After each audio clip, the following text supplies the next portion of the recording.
Bienvenue sur l'Échange, le podcast qui donne la parole aux actrices et aux acteurs de la filière laitière et fromagère. Je suis Romain Le Gall et aujourd'hui, on va parler d'un célèbre fromage à Patmos-la-Côte-Fleurie. Du Moyen-Âge jusqu'à nos tables modernes, il a conquis les palais des rois, comme celui des fins gourmets. Il a été couronné roi des fromages au Congrès de Vienne en 1815 au cours d'un dîner organisé par Talleyrand. J'arrête le suspense, on va évidemment parler de Brie de Meaux, AOP. Ce matin, j'ai pris la route pour Couzance-les-Triconville, où se trouve la fromagerie d'Ongers, dans la Meuse. On est à un peu plus de 200 km à l'est de Meaux. Et oui, nous allons parler de l'AOP, qui est la plus grande zone d'appellation de France. On va parler de son histoire, son terroir, sa fabrication, mais aussi de l'écru. C'est un épisode un peu particulier que nous allons vous proposer aujourd'hui. Effectivement, nous ne sommes pas deux, mais trois autour de la table pour avoir cet échange.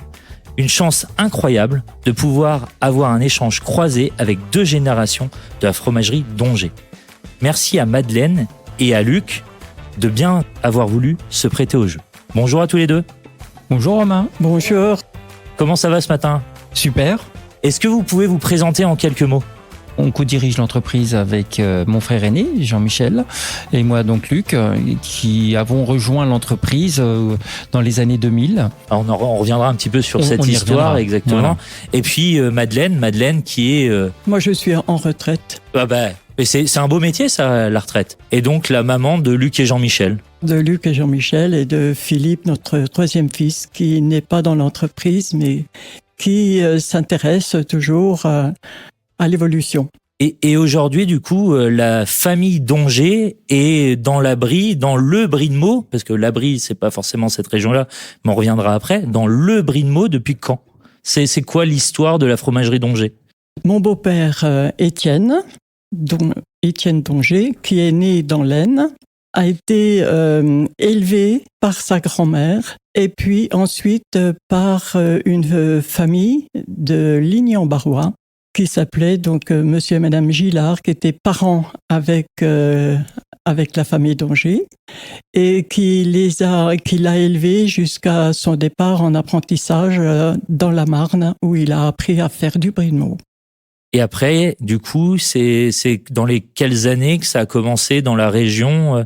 Alors, il est parti en apprentissage. Là, on est en 1918. D'accord. Notre grand-père est né en 1904. Et en 1918, à 14 ans, la guerre se termine. L'école se déroulait plutôt bien pour lui, mais il avait plus très envie de poursuivre des études. J'imagine qu'à cette époque-là, on n'avait pas forcément de longues études devant soi. Donc c'est là où son oncle lui a dit, écoute, tu vas aller travailler chez mon cousin, à côté de Vitry-le-François, pour apprendre le métier de fromager. Donc il y est resté 4 ans. Donc, il a tout appris à ce moment-là. Et en 1922, c'est une histoire de famille. Le cousin lui a dit, écoute, il y a un fromager qui est parti de la fromagerie de Triconville. Ils sont à la recherche d'un fromager.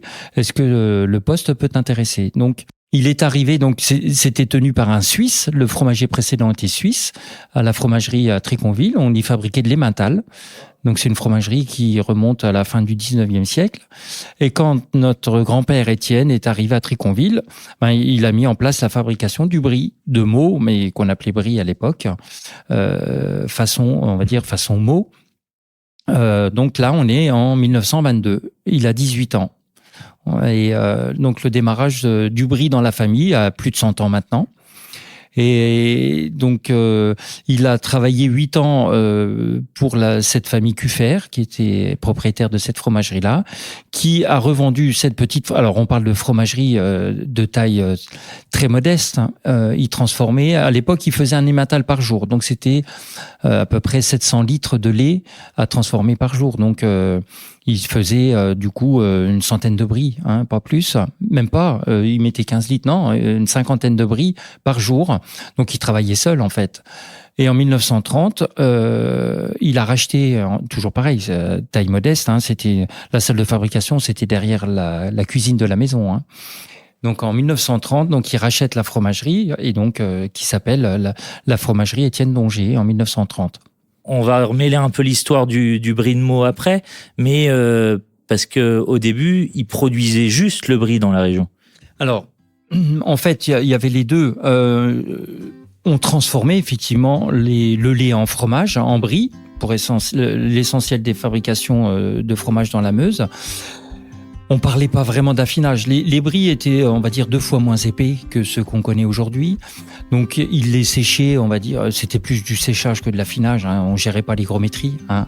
Et comme on pouvait avec les moyens à l'époque. On a encore dans les locaux qui existent encore aujourd'hui, les locaux de l'époque, des fixations de pain de glace. Ils fixaient des pains de glace au plafond et il y avait des ventilateurs qui soufflaient sur les pains de glace pour rafraîchir la salle. Donc c'était voilà. Ça marchait. Et ça, a priori, ça fonctionnait. Donc il les gardait. Donc il en affinait un petit peu sur place, notre grand-père, qui gardait 3 semaines, je pense. Voilà, c'était un affinage très court. Et il expédiait ses fromages 2 fois par semaine par le train, parce que le train Paris-Strasbourg passe à 2 km de la maison. Donc 2 fois par semaine, il emmenait ses fromages le soir, parce qu'il y avait une navette des trains qui s'arrêtaient à toutes les petites gares, pour rejoindre ensuite Bar-le-Duc, et ça voyageait de nuit ensuite jusqu'à Paris pour être commercialisé. Les bries étaient commercialisées sous les halles. Donc les halles qu'on connaît, les halles dans le premier arrondissement de Paris, je crois que c'est le premier. Voilà, donc on affinait quand même un petit peu à l'époque, jusqu'en 1939. Et donc toi, Madeleine, t'es arrivée comment à la fromagerie d'Ongers? Alors moi, je suis née en Franche-Comté et avec mon brevet élémentaire, je suis arrivée comme enseignante. J'avais tout juste 18 ans.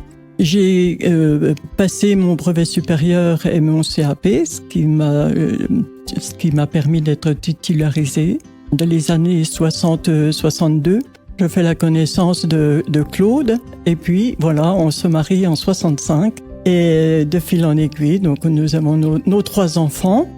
Et toi, t'es revenu à la fromagerie? Alors, petit à petit, puisque je me suis d'abord occupée des enfants, tout en donnant un coup de main à l'entreprise.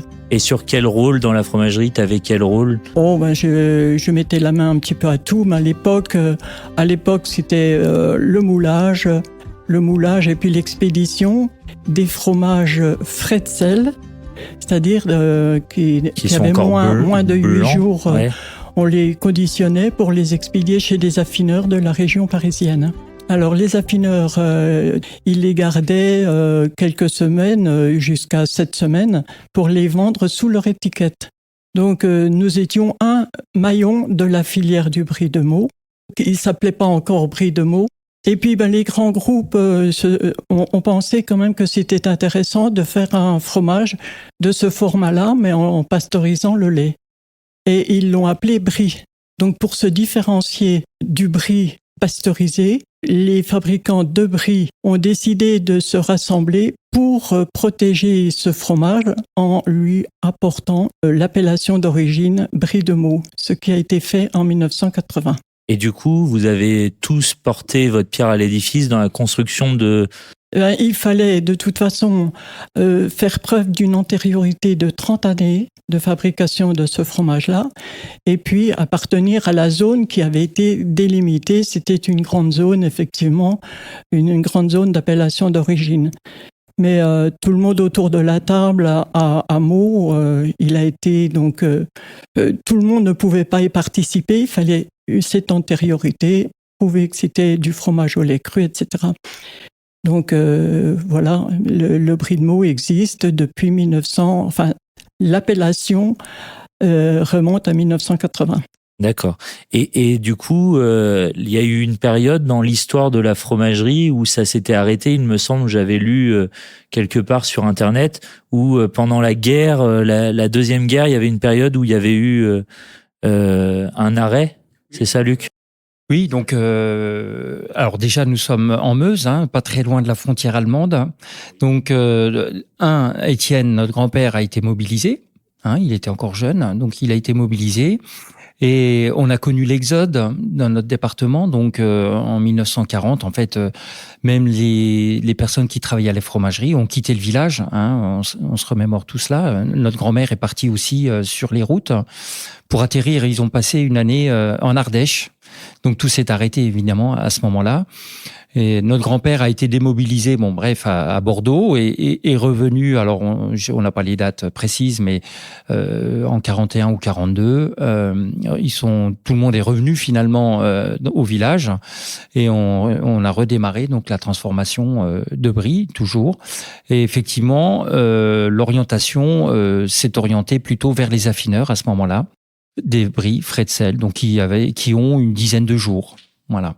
Madeleine, à cette époque-là, il y avait combien aujourd'hui, on sait qu'il reste 7 producteurs de brie de Meaux, c'est ça, Luc? À l'époque, il y avait combien de producteurs de brie de Meaux? Il y avait combien de laiteries qui faisaient du brie dans la région, du brie de Meaux? Une dizaine, je pense. Dans la région? Oui. Plus que ça. Dans la Meuse, c'est un bassin laitier, il y avait des fromageries tous les 10 kilomètres. En 1939, on avait recensé 70 fromageries dans le département. Donc, on peut imaginer, alors c'est vrai qu'on n'a pas recensé, c'est une bonne question, Romain, mais j'imagine qu'il y avait au moins dans la Meuse une vingtaine de fromageries qui fabriquaient du brie au lait cru, manuellement, parce que tout était manuel à l'époque. On a retrouvé aussi la première fromagerie industrielle d'Europe, c'est-à-dire, ça paraît énorme, mais la première, en fait, quand on dit industrielle, c'est la première fromagerie qui a collecté du lait de plusieurs producteurs de lait pour rassembler ça dans la fromagerie et le transformer. Donc, la première fromagerie qui a collecté son propre lait, enfin le lait de différents producteurs, se situe dans la Meuse, la Maison du Val. Et il y a des lithographies de la fabrication et ils fabriquaient le brie tel que tu as pu le voir chez nous aujourd'hui. Voilà, donc là, on est en 1850. Et donc, Madeleine, toi, t'as accompagné la fromagerie d'Ongers avant de prendre ta retraite il y a quelques années. Et finalement, Luc et Jean-Michel, ils sont arrivés quand dans l'équation pour la fromagerie? En 95. Tous les deux. Jean-Michel avait travaillé... Il venait déjà pendant les vacances Jean-Michel avait travaillé à l'affinage et aux expéditions pendant 3 années. Et puis, il a décidé d'intégrer l'école de laiterie de Mamérolles, parce qu'il se sentait plus l'âme d'un fromager qu'un d'un commercial. Donc, il a suivi cette formation-là à Mamérolles, à côté de Besançon. Et puis, il est revenu à l'entreprise la même année que Luc, qui sortait de l'ICN, l'Institut commercial de Nancy. Donc, tous les deux intègrent vraiment l'entreprise en 1995. Et c'était quoi le sentiment à l'époque, justement? Parce que, est-ce que c'était prévu, pas prévu, prémédité, pas prémédité? Prémédité, de toute façon, je n'ai jamais influencé mes enfants. Ce sont eux qui ont fait vraiment leur choix. Et puis, ça tombait tellement bien qu'ils entrent tous les deux en étant complémentaires. Il venait déjà à la fromagerie depuis petit. Ah oui, il se servait des transpalettes comme pour faire de la trottinette dans les couloirs. Aïe, c'est mal, c'est dangereux ça, Luc, c'est vraiment pas bien. Oui. Voilà, c'est balancé, tout le monde le sait maintenant. Mais je pense qu'on l'a tous fait avec un tire-pale. Oui, je pense. Et du coup, vers les quelles années vous avez commencé à refaire de l'affinage ici à la fromagerie? Alors, on a commencé à affiner dans les locaux existants. Alors, ce qu'on peut peut-être dire, c'est la construction. On a parlé de la construction en 1956. Donc, dans les locaux à l'étage des halloirs, on a pu quand même reconvertir un halloir en salle d'affinage, on va dire. On a commencé en 84. Et pendant cette décennie-là, un grand groupe laitier fromager, a pris le contrôle du plus gros fabricant de brie de Meaux. Et par la suite, c'était qui à l'époque le plus gros fabricant? C'était la fromagerie de Réval. D'accord. En même temps, disons qu'ils ont pris le contrôle de nos gros affineurs, de nos gros clients affineurs. Donc, on était sur le point de perdre 50% du chiffre d'affaires. Donc, il y avait le feu à la maison. Il a fallu trouver des solutions. Il a fallu trouver des solutions. Des solutions, il n'y en avait pas 36. Il fallait construire nos propres salles d'affinage. Et grâce à l'architecte que je vais citer, Nicolas Roustan, dont la famille était fromagère, il a compris l'urgence du besoin du moment. Et il n'a pas hésité à consacrer tous ses week-ends pour mettre en œuvre le nouveau bâtiment d'affinage avec salle d'emballage et de frigo d'expédition. Tout ça, ça a été réalisé en 1989. Donc, on a dû lui parler de l'urgence, on va dire au mois d'avril. Et les bris affinés dans nos premières caves d'affinage sortaient pour Noël 89. Oui, donc ça a été vraiment rapide. Il a compris l'urgence et vraiment, on lui en est encore reconnaissant aujourd'hui. Donc c'est grâce à cet architecte finalement Voilà, que vous avez pu passer donc on avait fromager, construit, affineur assez rapidement à cette époque-là et survivre entre guillemets dans... Voilà, mais bon, on construisait, mais il fallait les clients en produits affinés. Donc ça a été mon rôle à cette époque-là. J'ai d'abord fait des animations sur Rungis pour faire connaître l'entreprise. Et puis petit à petit, donc, je développais un petit peu les ventes en produits finis. Et chaque fois que j'allais chercher les enfants à l'école, je leur disais, bon, cette semaine, on en a sorti tant en affiné chez nous. Et puis tant en frais de sel. Et petit à petit, on arrivait à compenser ce que les affineurs qui étaient passés sous le contrôle du groupe Beignet, pour ne pas le citer, on arrivait à compenser petit à petit ce qu'on perdait chez les affineurs. Et en quelle année vous avez fini par tout affiner vous-même ? On a construit la dernière cave d'affinage en 97. Donc en 97, on peut dire qu'on a réussi à affiner et à vendre nos produits 100%. 100% affinés chez nous. Ah, c'est une belle histoire et ça justement c'est intéressant de comprendre justement cette évolution. Luc, pour partir d'un côté un peu plus global, est-ce que tu pourrais nous raconter l'histoire du brie de manière générale en quelques mots pour voir que c'est un très très très vieux fromage au final? Oui, alors c'est un fromage ancestral. Je ne sais pas si par rapport à d'autres fromages il est plus ancien, mais on le dit millénaire. Mais pourquoi on fabrique ce fromage dans la Meuse? C'est aussi le résultat d'une histoire de ce produit. L'origine du brie de Meaux, effectivement, c'était en Seine-et-Marne. C'était un produit fermier, comme tous les fromages à l'époque.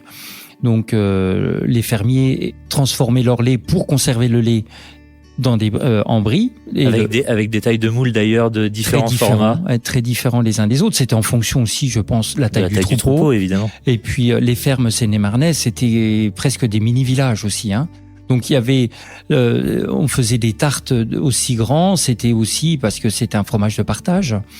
Et les fromages qui ne consommaient pas étaient vendus sur Paris via un transport hippomobile. Hein. On est 19e siècle, là, je remonte pas avant la Révolution. Donc il était consommé sur Paris. Alors, qu'est-ce qui a fait qu'on est venu de plus en plus dans l'Est faire ce fromage-là et le commercialiser sous l'appellation brie? Il y a différentes étapes dans l'histoire. Il y a surtout l'arrivée du chemin de fer au milieu du 19e siècle, Paris-Strasbourg, qui a réduit considérablement le temps de transport entre la Seine-et-Marne et Paris. Donc, beaucoup de fermiers se sont arrêtés de transformer en brie et se sont groupés pour construire les premières laiteries aussi. Donc les laiteries on mettait le lait en bouteille et par le train, donc on réussissait, puisque la pasteurisation n'existait pas, donc il fallait vraiment pouvoir le consommer rapidement. Et ce même train donc a permis, on en parlait tout à l'heure, aux fabricants de brie meusiens de livrer les Parisiens, puisqu'il y avait de moins en moins de brie fabriqués en Seine-et-Marne, mais la consommation de brie augmentant. On est venu de plus en plus vers l'Est et jusque dans la Meuse. Donc, on retrouve traces de fabrication de brie de Meaux avant la Révolution française, en Meuse. Donc, avant que le camembert n'existe, on faisait déjà du brie dans la Meuse. Ce qui explique que, cette dimension de cette zone d'appellation, effectivement, qui va de la Seine-et-Marne jusqu'à la Meuse, jusqu'à la rivière Meuse. Donc, ça fait une douzaine de départements, je crois, où on les compte plus. On les compte plus. On va pas tous les citer, Non. il Mais y a une aujourd'hui, dizaine et après il y a 2 départements qui sont vraiment moindres, il me semble, dans le cahier des charges. mais ça forme une belle unité. Hein, voilà.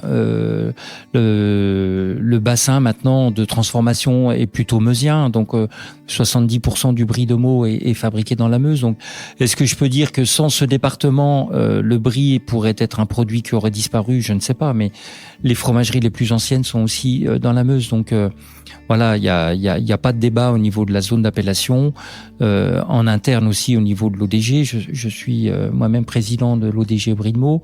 Donc voilà. Il faut vous appeler Monsieur le Président maintenant. Non, ça va. Non, c'est plus une charge.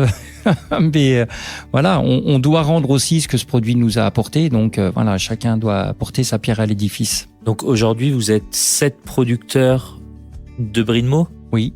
Et il reste combien d'affineurs? Des affineurs proprement dit, on va dire 3.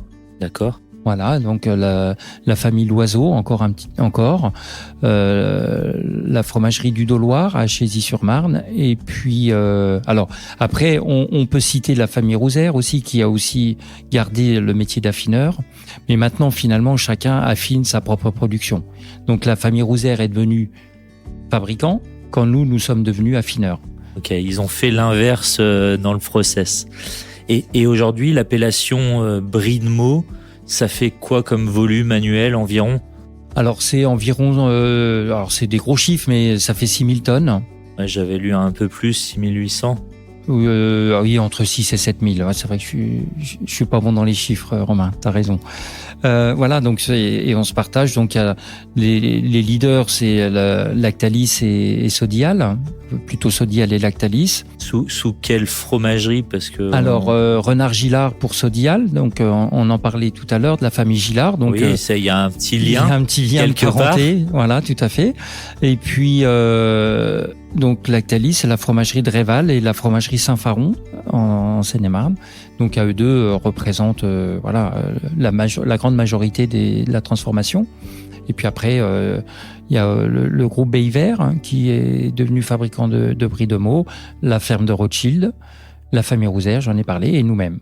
Une filière finalement qui est avec des tailles d'entreprises différentes, et avec des grands groupes et aussi des structures plus familiales, comme ici.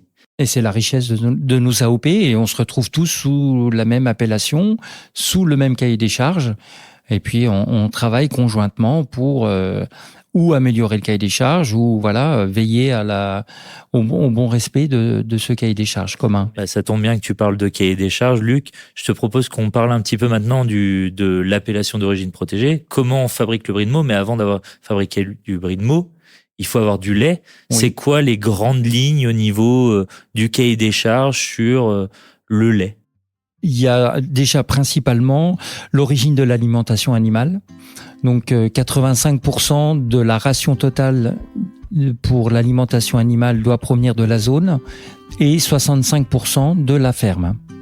Voilà, donc il y a un vrai lien au terroir. Après, c'est un fromage au lait cru, pâte molle à croûte fleurie. Donc très sensible évidemment au développement des bactéries. Donc c'est un atout, et évidemment le revers de la médaille, c'est les pathogènes, mais on a une biodiversité dans nos fromages qui est très développée. Mais effectivement, on a le risque, le brie de Meaux a fait partie des fromages les premiers touchés par des crises sanitaires dans les années 90. Donc ça fait maintenant plus de 30 ans qu'on travaille la qualité, on va dire, bactériologique du lait avec nos éleveurs. Donc il y a combien de producteurs de lait dans l'appellation brie de Meaux? Environ 200 producteurs de lait. Donc le vrai challenge du producteur de lait brie de Meaux, c'est de réussir à produire et à livrer un lait sain en bactéries pathogènes. On englobe un vrai savoir-faire, donc ça veut dire qu'il n'y aura pas de traitement thermique depuis le lait produit sorti du pied de la vache jusqu'à la consommation par le consommateur. Donc il faut vraiment qu'il soit hyper rigoureux dans la gestion. Donc on parle évidemment de bien-être animal parce que ça paraît évident, mais une vache qui sera bien traitée développera moins, il y aura moins de risques de développement de pathogènes, de E. coli, enfin je vais pas trop rentrer, de staph, de cellules. Donc ça fait 30 années qu'on travaille sur ce sujet-là avec les producteurs. Voilà. Bien-être, Ration, hygiène à la traite, il y a du pâturage aussi. Voilà, donc tout ça globalement fait que nos éleveurs sont hyper concernés évidemment par la production. On les rémunère avec des primes variables par rapport justement aux critères bactériologiques. Ça valorise aussi la qualité de leur travail. Ils ont vécu ça comme une contrainte, mais aujourd'hui, certains nous disent on saurait plus faire sans. Tous ces, en fait, ils sont rentrés aussi dans pas la norme ISO, mais dans des processus qualité pour limiter évidemment tout ce risque pathogène. Et c'est vraiment à l'époque, Madeleine, quand il y a eu cette crise, vous l'avez vraiment ressenti du jour au lendemain? On redoublait le nombre d'analyses. Mais ce que je voudrais préciser, c'est que tous les producteurs de lait de la Meuse sont regroupés en une coopérative qui s'appelle l'Union laitière de la Meuse. Un partenariat qualité s'est vraiment instauré entre l'Union laitière et nous. Je tiens à souligner que chaque fois que le brie de Maudongé était récompensé par une médaille d'or, elle était partagée autour d'un repas avec les producteurs de notre zone. Et donc, Luc, si tu peux en quelques mots nous expliquer c'est quoi les grandes étapes de fabrication d'un brie de Meaux? Alors, les grandes étapes, finalement, elles sont communes à toute la filière laitière, quelque part. C'est la maturation du lait, donc on va acidifier le lait. Les bactéries lactiques vont grignoter le lactose et faire de l'acide lactique, donc acidifier le lait. On ira... Donc le lactose, le sucre du lait. Le sucre du lait. L'étape suivante, c'est l'emprésurage, donc avec une présure animale. Donc, qui provient de la caillette. La caillette de veau.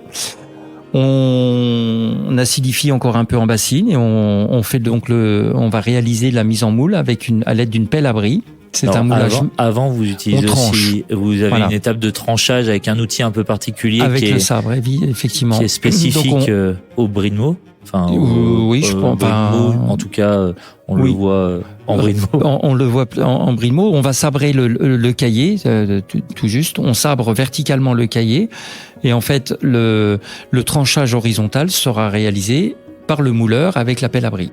Pourquoi on dépose le caillé en moule avec la pelle à brie? C'est pour conserver la structure du caillé. Si on basculait nos bassines dans les moules, on n'aurait pas le résultat attendu. Donc, on dépose le caillé avec la pelle à brie. On laisse égoutter le fromage. Alors, chez nous, on moule encore sur des stores d'égouttage végétaux, du jonc, donc fabriqué en France aussi. Donc, on essaye d'être au plus près de ce que faisait notre grand-père. Hein. Il y a 100 ans, il faisait exactement la même chose, quoi. Pour que les gens qui nous écoutent et qui n'ont pas vu, ils pourront retrouver sur les images qu'on a prises aujourd'hui. Donc, on met un store en jonc. Oui. On met un cercle qui fait le moule du fromage. Oui. Qui fait 36-37 cm de Absolument, diamètre. Tout à fait. Et après, on vient déposer ce caillé coupé à la pelle à brie par couche sur cette paille de jonc pour remplir les moules. C'est ça. Il faut combien en gros, de coups de pelle pour faire un brie de Meaux? Une trentaine. Donc, voilà. Il faut un mouleur, il fait à peu près combien de bris par jour? Il en fait environ, allez, on va dire 200. Donc 200 fois 30 coups de louche. Voilà. Ça fait quand même un paquet de coups de pelle. Voilà, c'est que ça. Si on peut dire ça comme ça. Oui, c'est ça. Absolument. Et c'est un vrai savoir-faire.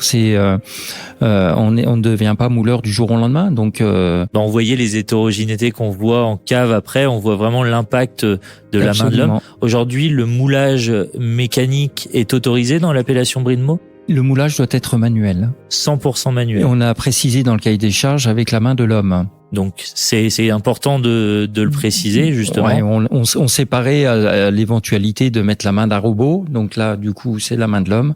Donc oui, ça, tous les fabricants moulent manuellement. Donc on garde cette étape qui est un vrai savoir-faire, qui est l'étape de moulage. Donc le brie le caillé va s'égoutter. Oui. On vient recharger le moule une première fois. Oui. Alors on remplit le moule une première fois, on laisse s'égoutter et on fait ce qu'on appelle la recharge, ce que nous avons vu tout à l'heure. La recharge, donc on met un peu plus de 25, 26, ça dépend des saisons aussi, parce que c'est du lait, alors pas entier, mais du lait qui n'est pas standardisé en matière protéique. Hein, donc ça c'est quelque chose qu'on aurait pu parler aussi du lait avant. Effectivement, le brie de Meaux n'est pas au lait entier. Il n'est pas au lait entier, conformément à l'histoire de ce produit qui était moulé uniquement le matin, donc avec la traite de la veille au soir et du matin. Donc dans la nuit, la crème remontait. On récupérait la crème qui était remontée dans la nuit pour en faire la consommation, encore une fois, au niveau des fermes, donc du beurre, de la crème. Et donc ce qui fait qu'aujourd'hui, et le matin, après la traite du matin qu'on rajoutait sur la traite de la veille qui avait été crémée, on lançait la fabrication du brie. Donc historiquement, le brie de Meaux est fabriqué avec du lait partiellement écrémé. Et du coup, Madeleine, toi qui as vu ça depuis maintenant quelques décennies, depuis quelques décennies, c'est toujours le même geste. C'est toujours le même geste. Pour être un bon mouleur, il faut combien de temps? Une paire de mois quand même. Hein. Il faut plusieurs mois pour devenir un bon mouleur. Le défaut, ça peut être un moulage un peu trop gros, comme on dit, un peu les pelles un peu trop chargées, ou au contraire, si c'est trop fin, ça va donner une texture plus sèche. Donc, tout est aussi dans le geste du mouleur, hein, la réussite du fromage. Et donc là, on a le moulage qui est fait. Donc, ça s'égoutte sur combien de temps? Une journée, enfin une nuit. Enfin, la journée et la nuit pour un démoulage le lendemain à J+1. Le lendemain matin, démoulage. Et l'étape suivante, c'est le salage. Hein, donc, comme tout fromage, le brie de Meaux doit être salé pour différentes raisons. Pour terminer l'égouttage, le sel en pénétrant le fromage va exuder l'excédent de sérum encore. Alors donc c'est un salage au sel sec. Au sel sec, absolument.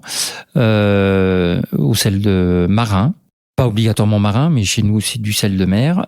Ensuite, le sel est également là pour un exhausteur de goût et aussi pour la conservation. Hein, on gardait les aliments dans le sel auparavant, donc on ne fait que reproduire ce que nos anciens avaient trouvé par eux-mêmes. Hein. Donc on sale la J+1, on vaporise le pénicillium, donc qui va former ensuite après le salage, on va vaporiser le pénicillium qui va former la croûte. Hein, c'est un micro-champignon qui va marquer le démarrage de l'affinage. Donc après la vaporisation, on va les laisser une petite semaine pour que le pénicillium s'ouvre. Voilà, et une fois que on voit que le pénicillium s'implante, on rentre en processus d'affinage, donc plusieurs semaines. Les fromages seront retournés minimum une fois par semaine, manuellement, chez nous.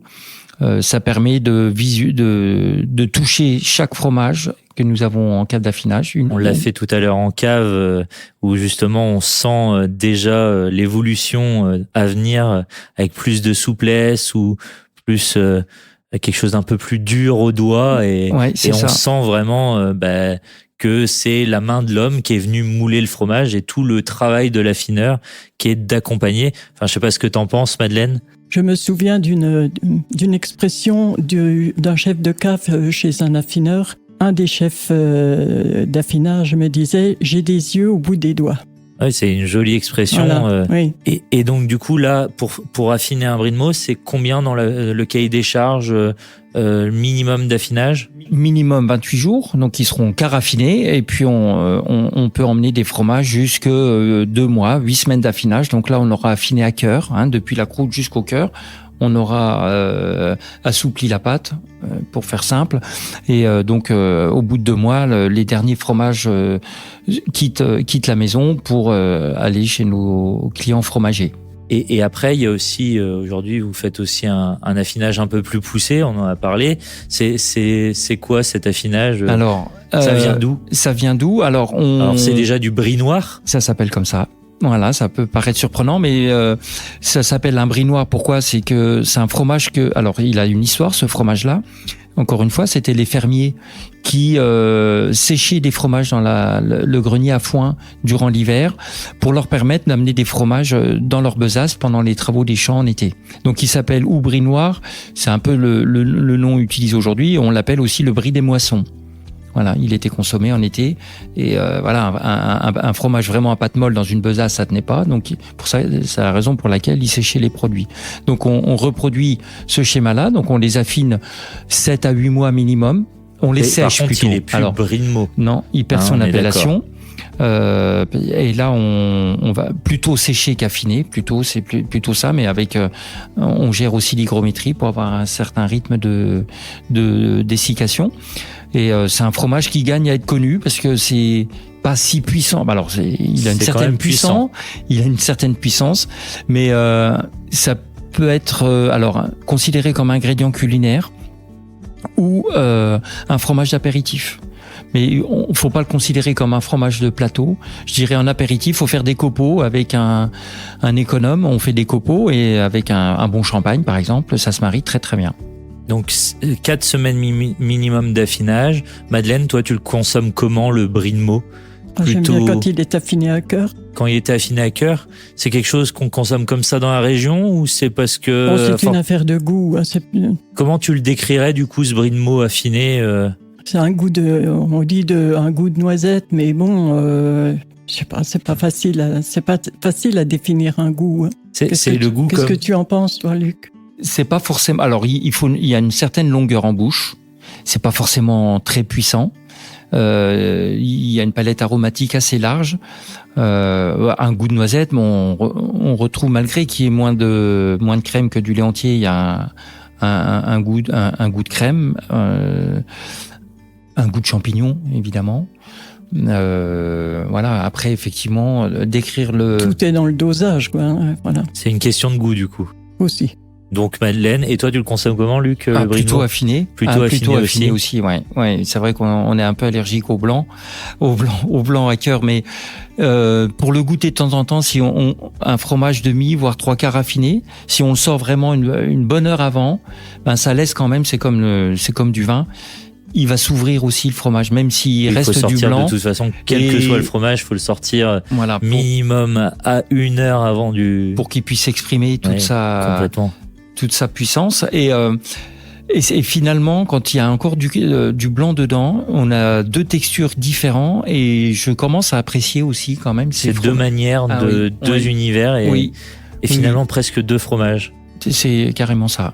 Absolument. Et c'est ce qui montre aussi la complexité de réaliser un bon brie, un bon fromage tout court. C'est que on part d'un fromage à J+1 et le fromage il sera complètement différent et les arômes se seront complètement modifiés au cours de l'affinage. Donc c'est aussi, on travaille aussi là-dessus pour mieux connaître un peu ce qui se passe dans nos fromages. On participe à une expérimentation qui s'appelle Assimilec. On va suivre les bactéries depuis la pâture jusqu'à la fin de nos fromages pour comprendre un peu le flux microbien après la consommation, les aliments consommés par l'animal et qu'est-ce qu'on retrouve dans nos laits au départ et comment on retrouve, qu'est-ce qu'on retrouve à la fin de vie de nos fromages. Aujourd'hui, si on change un peu de thème, Luc, toi, depuis que tu as repris l'entreprise avec ton frère, comment t'as vu évoluer la filière? Comment t'as vu se structurer la filière? Ce qu'on peut dire, c'est que un grand merci au concept des AOP. On parle de cahier des charges, mais comme disait un de nos confrères franc-comtois, c'est plutôt un cahier des chances. Ça nous permet de préserver un vrai savoir-faire, parce que sans cette appellation, maman nous le rappelait tout à l'heure, on faisait face à une industrialisation laitière dans les années 70, et peut-être que sans ces appellations-là, bon nombre de fromages n'existeraient peut-être plus. Donc c'est quand même un rempart quelque part. Non pas, on n'est pas contre l'évolution, mais on préserve un vrai savoir-faire qui disparaîtrait sans ce concept-là. Donc on est un peu chacun village gaulois, chacun dans nos régions avec nos AOP. C'est aussi une vraie promesse pour les consommateurs qualitative. Donc aucun autre label ne va aussi loin. Donc de la production laitière, de la transformation, de l'affinage. Et on travaille aussi beaucoup, j'en parlais un petit peu tout à l'heure, mais le lait cru, c'est pas que 2 mots, lait cru, facile à gérer. On est encore soumis à des réglementations qui sont de plus en plus compliquées à tenir, mais des études montrent aujourd'hui, et vont sortir encore, montrent les bienfaits de consommer des fromages au lait cru. Donc on en est vraiment convaincu. Il y a une fondation pour la biodiversité fromagère qui prône et qui crie haut et fort. Qui crie haut et fort les bienfaits. Alors certes, la balance bénéfice-risque. Et on est convaincu qu'elle est à l'avantage du lait cru. Voilà, absolument. Notre challenge de notre génération, ce sera de préserver ces fromages au lait cru et le transmettre aux générations d'après. Donc, et pour ça, il faudra mieux connaître encore ce qui se passe à la ferme pour préserver et limiter encore plus les risques. Parce qu'on est évidemment convaincu et des études vont sortir prouvant que consommer des fromages au lait cru améliore la santé, voire augmente la durée de vie. Une étude a été faite sur des vers de farine qui ont consommé des fromages lyophilisés au lait cru et qui montrent que ils ont une vingtaine de jours d'espérance de vie et ils gagnent plusieurs jours après avoir consommé ces fromages-là. Donc voilà, il y a un vrai challenge de préserver et on espère que la filière va tenir. Madeleine, comment inspirer les jeunes à nous rejoindre et qu'est-ce que tu leur donnerais comme conseil pour rejoindre la grande famille des produits laitiers? C'est un métier passionnant, avec une remise en question journalière. Ça motive, c'est motivant parce que on reste pas sur de l'acquis, il faut toujours se remettre en question. Est-ce que toi aujourd'hui, Madeleine, t'es contente que les gestes d'hier sont les mêmes que les gestes qu'on fait aujourd'hui? Ça, il faut préserver le geste, les matériaux de contact qui apportent certainement quelque chose, même si tout n'est pas quantifiable. Nous sommes fidèles au jonc en espérant en trouver encore dans les dizaines d'années à venir. Et c'est vraiment, ça apporte un plus aussi. Ça apporte un plus au niveau des fromages. Et toi, Luc, aujourd'hui, est-ce que la fromagerie Dongé recrute? Comment vous attirez les talents? Qu'est-ce que vous mettez en place? Parce que c'est aussi, qui dit moulage manuel, dit répétitivité de la tâche. Et on l'a vu aujourd'hui dans la fromagerie, les gens qui verront les images, déjà, il y a des vitres tout autour pour ne pas se sentir enfermé, etc. Qu'est-ce que tu dirais aux gens qui veulent rejoindre la filière et venir se battre avec nous, entre guillemets, à préserver tout ce savoir-faire? Déjà, les valeurs de l'entreprise, le fait de valoriser le lait des producteurs alentours, parce que nos éleveurs, les éleveurs qui nous livrent le lait sont à 30 km au plus loin, donc on fait vivre un bassin, un petit bassin rural. On est la seule entreprise dans un rayon de, on va dire 10-15 km. On fait un produit artisanal, donc Simplice, qu'on a vu mouler tout à l'heure, nous disait il y a très peu de temps, il dit on fait notre fromage ici, on fabrique notre fromage et c'est ce qui donne du sens. On galvaude un peu ce terme-là, mais il faut donner du sens au travail que nous réalisons. Donc voilà, il fait son fromage. Donc il dit si c'était que derrière une machine, il serait peut-être plus là. Tout ça mis bout à bout, et puis des valeurs familiales, la volonté de faire un produit le plus authentique possible, avec des projets. Chaque génération a apporté des projets, consolidé l'entreprise, donc ça rassure aussi on fait tous partie d'une belle aventure. Voilà, on a construit des nouveaux locaux en 2013-2015. Tout le monde a participé à son niveau, à la réflexion des plans, à la réalisation des tables de moulage. Les mouleurs ont participé à un groupe de travail. Qu'est-ce qu'on pouvait améliorer dans ce qu'on connaissait avant et qu'est-ce qu'on pouvait améliorer. Chacun y est allé de sa réflexion, et ce qui fait que ça a été une belle aventure humaine. Je pense aussi ça. On parle souvent du monde du vin, mais le monde laitier, c'est également des belles aventures humaines. Parce que le lien avec les producteurs de lait, chez nous, on est dans des filières où on se parle. Oui. On arrive encore à se parler. On n'est pas des robots, on n'est pas des. C'est ça. Il y a encore de l'humain, et ça, c'est quelque chose qui est important, je pense, pour les gens qui veulent nous rejoindre finalement. Et puis de te recevoir aujourd'hui avec le col bleu, blanc, rouge dans les ateliers, non mais c'est vrai, ça les valorise aussi. Ils étaient tout contents. Voilà, les photos, merci pour les photos. Voilà, on fait un produit plaisir. Hein. Moi, c'est ce que je dis, je suis que le reflet de nos producteurs et je suis que là pour transmettre aux gens qui nous dégustent et puis qui dégustent les produits et donner l'envie de rejoindre cette belle filière avec cette spécificité française. Je pense que Madeleine, tu regrettes pas de pas avoir été instite? Je ne regrette pas du tout. Non, ça a été. J'ai vraiment travaillé aussi aux côtés des opérateurs. J'étais opératrice moi-même, et tout en étant sur la route, en organisant les salons de fromage ou en faisant des animations chez les clients. Mais j'aimais particulièrement être aux côtés des salariés. Une des salariés m'a dit un jour, tu sais Madeleine, on a de la chance de t'avoir dans l'entreprise. Et maintenant, tu viens encore régulièrement dans l'entreprise ou? Moins, beaucoup moins. Beaucoup moins, bien sûr. Non, je suis de passage. Je suis content de les saluer. Ils sont toujours contents de me voir, malgré que les visages évoluent. J'ai vu quand même des gens ce matin qui étaient là depuis plus de 30 ans. Donc les gens sont fidèles à la fromagerie et sont investis dans la fromagerie depuis plus de 30 ans pour certains collaborateurs. Donc ça veut dire qu'ils sont bien. Voilà. Je pense qu'il y a un esprit de famille chez nous. Et ça, c'est important. Ce ne sont pas des numéros, ce sont... Et peut-être bientôt avec la 4e génération qui arrive. On croise les doigts. On croise les doigts, mais il faut pas le dire trop fort. Ils sont presque pas à côté de nous, c'est ça qui est bien. Ben oui. Espérons. Bon, je n'ai pas poussé mes enfants, je ne pousserai pas non plus la 4e génération. J'espère que notre témoignage, notre vécu familial est un bon témoignage, je pense, et un encouragement, je pense, pour la nouvelle génération.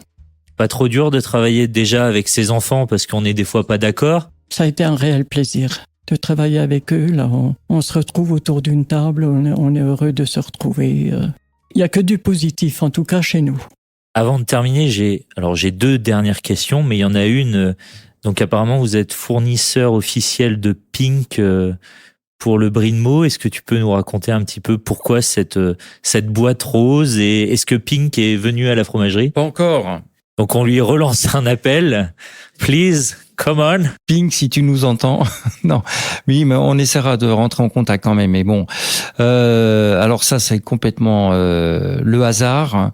C'est vrai qu'on est rentré dans le monde du showbiz il y a 2 ans, je crois. C'est ça, 2023, juin 2023. Le temps passe, Luc. En fait, on a découvert, comme tout le monde, sur les réseaux sociaux, le lendemain d'un concert malheureusement d'une chanteuse que je connaissais peu.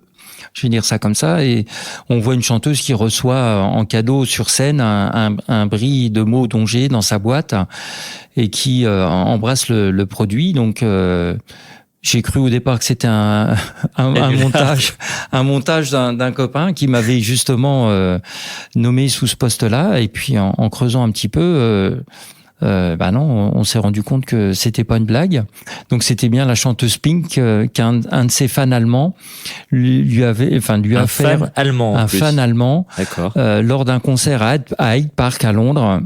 Donc je sais plus combien dizaines de milliers de personnes il pouvait y avoir, lui a offert pendant son concert un Brie. Donc c'est un journaliste, donc ça lui a permis de rentrer avec un Brie. Voilà, on a essayé de comprendre toute l'histoire parce qu'on était vraiment au courant de rien. Et Pink adore le fromage, ça faut le savoir aussi. Et régulièrement, elle fait acheter une certaine quantité de fromage pour faire des soirées fromage avec l'ensemble de ses équipes. Et il y a eu un article dans le Sun où justement il était relaté ses achats de fromage pour ses soirées fromagères, et il y avait une photo de notre Brie de Meaux dans le Sun. Ce fan allemand s'est dit je vais faire plaisir à mon idole en lui offrant ce Brie. Donc là, branle-bas de combat. Alors le lundi, mardi, pas tout de suite. Et puis Léa, notre fille, me dit le mercredi qui suit, puisque je me suis dit ça va retomber aussi vite que ça n'était monté. Enfin, je pensais pas que c'était monté tout court. Et puis on en a entendu un peu parler sur les ondes radio. Et puis c'est Léa, la sœur aînée d'Antoine, qui va sur un site américain et qui voit ça fait 15 millions de vues. J'ai dit quand même, on va peut-être prendre la chose en main parce que la communication c'est pas notre truc. On venait d'ouvrir la page Facebook et Instagram de l'entreprise. Et très actif d'ailleurs, Très parlons-en. actif 15 jours avant et on n'a toujours pas de site internet. Hein. Donc tout était à faire et tout reste encore à faire. Et on s'est dit on va marquer le coup. Donc et comme Pink a embrassé la boîte, elle a dit à la fin de ce concert-là. C'est mon Brino préféré. C'était l'un des plus beaux cadeaux qu'on ait pu lui faire, donc ça nous a encore plus, surpris.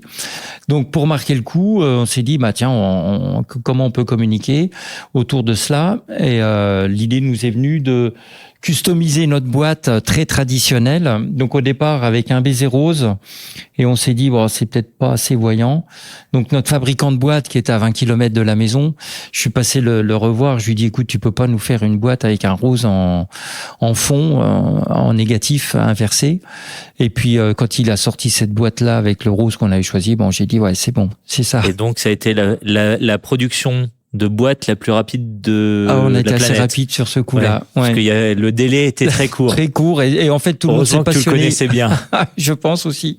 Mais ça a été une belle aventure, voilà. Puis on est passé aussi un peu à la télé avec cette histoire-là, donc ça a été un beau moment partagé encore une fois avec les équipes et puis nos clients, parce que ça nous arrive encore de voir notre boîte rose j'ai dans ma les boîte boutiques, rose dans mon bureau à Lille. J'ai ma boîte rose.